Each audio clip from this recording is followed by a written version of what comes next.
Spherical mirror में कुछ important terms हैं, उनके बारे में बता रही हूँ। सबसे पहले है पोल।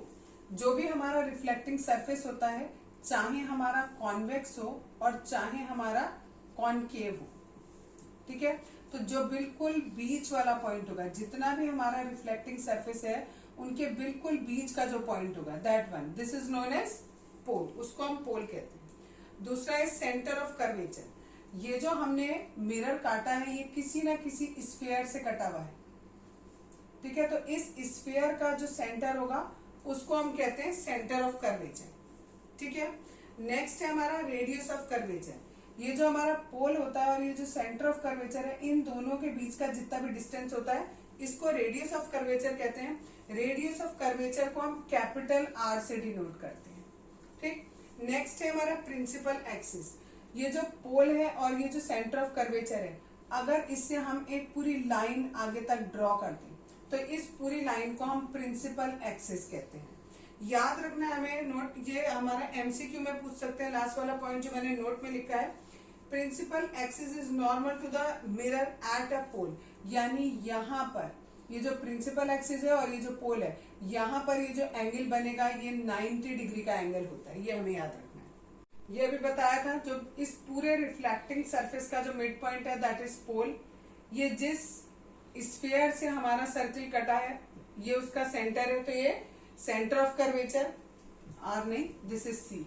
ये वाला डिस्टेंस जो होता है यहाँ से यहाँ तक, ये पूरा आर कहलाता है। अब आगे दिया है फोकस।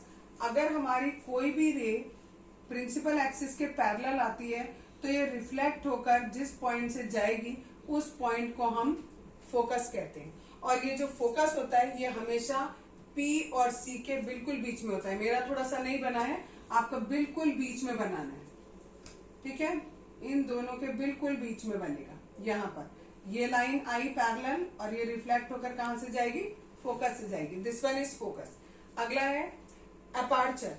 ये वाला जो पोर्शन होता है इसमें, दिस वन, इसको हम कह देते हैं अपर्चर। ये जो डिस्टेंस है यहाँ से यहाँ तक, दैट इज कॉल्ड अपर्चर, ठीक।